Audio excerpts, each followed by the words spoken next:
Pour mieux s'immerger dans la réalité politique, sécuritaire, économique et sociale d'Israël, connectez-vous chaque matin sur Studio Kalita. Daniel Haïk vous y attend pour sa revue de la presse.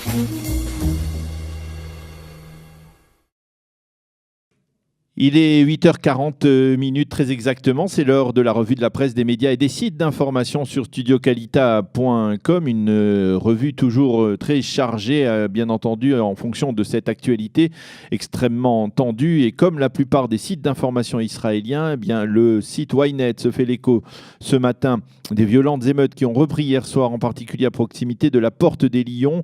Le journal publie le message sans équivoque des Palestiniens qui affirment « Nous lutterons jusqu'à ce que les caméras soient retirées ». Alors maintenant, il ne s'agit plus donc, vous l'avez compris, des portiques et de sécurité qui ont été retirés déjà il y a plus de 24 heures, mais des caméras de sécurité qui apparemment n'ont pas encore été retirées, même s'il y a des informations. En tout cas, c'est ce que prétendent les Palestiniens.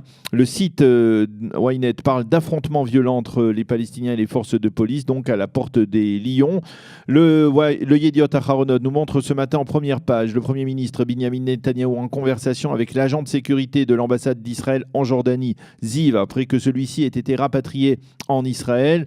Le journal souligne tout de même que Ziv sera interrogé pour déterminer les circonstances exactes de ce qui s'est passé lundi matin à Amman. Le second titre dans le Yediot Aharonot, c'est une déclaration du chef du Shin Bet, Nadav Argaman, qui s'est félicité de la décision du cabinet restreint pour la sécurité nationale de retirer les fameux portiques. Nadav Argaman a été l'artisan de l'accord qui a permis le retour en Israël sain et sauf de l'agent de la sécurité de l'ambassade à Amman. Quant au Ma'ariv, il se fait l'écho en manchette ce matin de la colère à droite après le retrait des détecteurs de métaux autour du mont du Temple. Le journal publie un sondage révélé hier soir dans le journal télévisé de la seconde chaîne de télévision. Un sondage très critique envers Binyamin Netanyahou. En effet, 67% des personnes interrogées estiment que le Premier ministre n'a pas bien géré la crise du mont du Temple. Et le journal souligne que les principales critiques viennent de la droite israélienne. 77% des Israéliens considèrent la décision d'hier matin de retirer les portiques comme une reddition israélienne aux exigences des Palestiniens. Et puis la seconde chaîne de télévision revient sur l'issue du cabinet pour la sécurité, de la réunion, sur la réunion du cabinet restreint pour la sécurité nationale, à l'issue de laquelle il a été décidé donc de retirer les détecteurs de métaux. Amit Segal, le correspondant politique de l'A2, a énoncé les très sévères mises en garde des forces de sécurité concernant le proche avenir si le gouvernement ne désamorçait pas immédiatement cette crise. Les scénarios les plus sombres de Tsahal et du Shin Bet parlent d'un retour de l'intifada, de la reprise des actions des Tanzines que l'on connaissait au moment de la seconde intifada, en particulier dans la région de Hebron, de l'ouverture même d'un nouveau front au nord face au Hezbollah. La seconde chaîne a rappelé hier soir que 3 ministres de la droite israélienne, Naftali Bennett, Ayelet Shaked et Zeev Elkin, ont voté contre la décision de retirer les portiques de sécurité. Le Haaretz, pour sa part, titre ce matin: les portiques ont été retirés, mais le Waqf n'autorise toujours pas les prières sur le mont du Temple, et le Haaretz consacre une partie de sa une à un développement qui justement nous ramène à Hebron. Hier, plusieurs dizaines de jeunes militants de la droite nationaliste religieuse ont pris d'assaut la maison dite de la discorde située entre Kiryat Arba et Hebron, une maison qui avait été abandonnée en 2012. Ils refusent pour l'instant d'en sortir.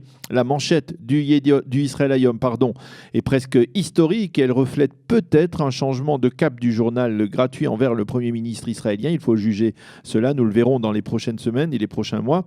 Ce titre est la décision de retirer les portiques de sécurité et le reflet de l'incrédulité de Binyamin Netanyahou. En effet, ceux qui, comme votre serviteur, lisent régulièrement ce journal Israël Hayom savent qu'il n'émet quasiment jamais la moindre critique envers Binyamin Netanyahou, et encore moins en manchette et en première page de son édition. Il sera intéressant de vérifier ce que ce titre, donc assez critique contre Binyamin Netanyahou, cache quant à la stratégie du journal et à son soutien envers le Premier ministre israélien. Le site NRG, repris également par le Ma'ariv, explique que la folie des grandeurs de Tayyip Erdogan risque d'entraîner une nouvelle crise aiguë entre Israël et la Turquie. Et c'est donc ce qu'affirme ce site après le discours incendiaire du président turc hier, dans le discours dans lequel celui-ci a appelé les musulmans du monde entier, je cite, à monter vers Al-Aqsa pour la protéger.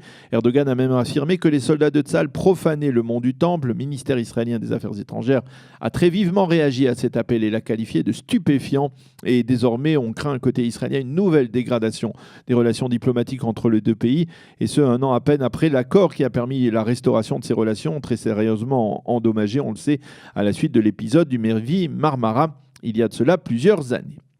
Qu'écrivent les commentateurs face aux derniers développements autour de la crise du mont du Temple? Prenons tout d'abord le Israël Hayom qui, après sa manchette critique envers Netanyahou, argumente sous la plume de Mati Tourfeld. Ce dernier affirme que les portiques de sécurité ont été installés dans la précipitation le jour même de l'attentat qui a coûté la vie à 2 policiers druzes israéliens sur le mont du Temple, et ils ont été retirés 10 jours plus tard dans la complaisance en se pliant au diktat des Palestiniens.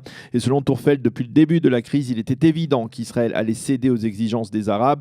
Sur ce point, Binyamin Netanyahou n'est pas le premier à agir de la sorte, écrit Tourfeld. Tous les premiers ministres israéliens depuis 1967 se sont comportés ainsi face aux menaces arabes. Le seul problème, c'est qu'en prenant cette décision, Netanyahou a affecté sa propre base idéologique et politique.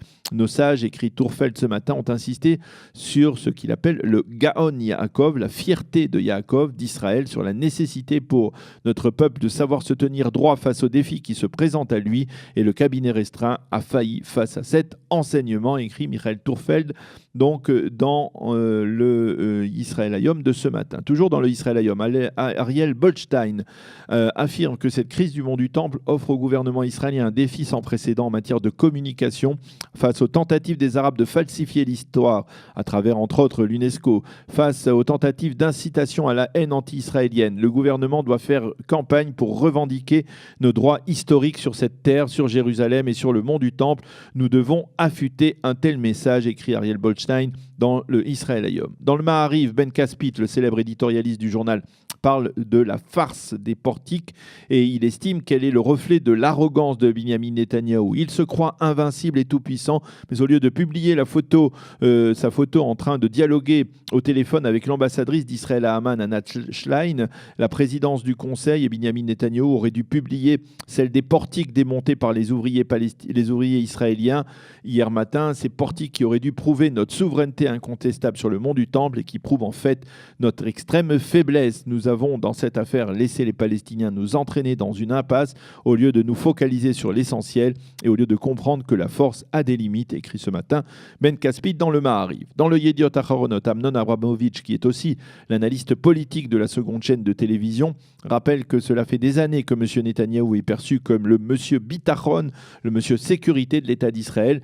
Jusqu'à présent, cela lui a plutôt toujours réussi, mais là, il faut bien avouer que l'installation des portiques, leur retrait à la suite de pression de la Jordanie et du monde arabe font partie des ratages embarrassants que Netanyahou a collectionnés au cours de sa carrière, comme l'ouverture sanglante du tunnel des Asmonéens, le ratage de l'élimination de Khaled Mashal à Amman en 1997, l'affaire du Mevi Marmara et d'autres.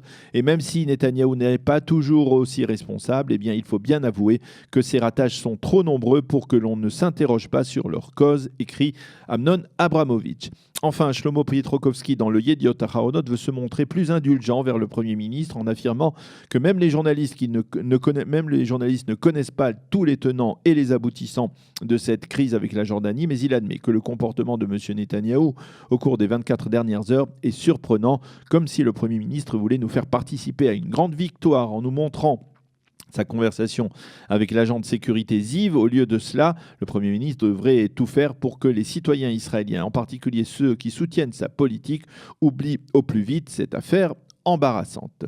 Que peut-on lire également dans la presse israélienne de ce matin? Prenons le Israël Hayom qui nous annonce qu'après que la loi contre les militants du BDS ait été vidée de son contenu par la Cour suprême il y a plusieurs mois, elle revient aujourd'hui à la Knesset. Selon cette loi, tout militant anti-israélien qui aura encouragé au boycott d'Israël et qui viendra en Israël sera passible d'une amende d'au moins 100 000 shekels. Le député Likoud Yoav Kish, qui est l'initiateur de ce projet de loi, a affirmé que les militants anti-israéliens qui transgresseront cette loi seront passibles d'amendes pouvant aller jusqu'à 1,5 million de shekels. Il faut qu'ils sachent que leur activisme subversif en Israël risque de leur coûter cher, a-t-il déclaré. Toujours dans le Israël Hayom, selon des données dont dispose la police, 1 million de citoyens israéliens posséderaient un casier judiciaire, et ce, même si beaucoup d'entre eux n'ont jamais été traduits devant la justice à la suite de leurs infractions. Il s'avère que explique le quotidien que le coût de la fermeture de ce casier est tellement élevé que la police préfère le laisser ouvert. Enfin, le Times of Israel se fait ce matin l'écho d'une émouvante rencontre hier à la présidence de l'État. En effet, le président Reuven Rivlin a reçu une douzaine de passagers de l'Exodus pour fêter le 70e anniversaire de l'épopée héroïque de ce bateau, épopée dont nous avons déjà parlé au début du mois de juillet sur studiocalita.com. Le président Rivlin a affirmé à cette occasion que l'épisode de l'Exodus a été déterminant dans la décision de l'ONU de voter en faveur d'un plan de partage de la Palestine en 2 États, l'un juif, l'autre arabe. Voilà, c'est la fin de cette revue de la presse et des médias israéliens de ce matin. On se retrouve dans quelques instants avec un guide qui va nous parler d'une excursion et peut-être même dans le cadre de Jérusalem à l'occasion de ces 9 jours qui séparent Rosh Chodesh Av de Tisha B'Av, jour de la destruction des temples de Jérusalem. Nous allons en parler dans quelques instants. Pour mieux s'immerger dans la réalité politique, sécuritaire, économique et sociale d'Israël, connectez-vous chaque matin sur Studio Kalita. Daniel Haïk vous y attend pour sa revue de la presse.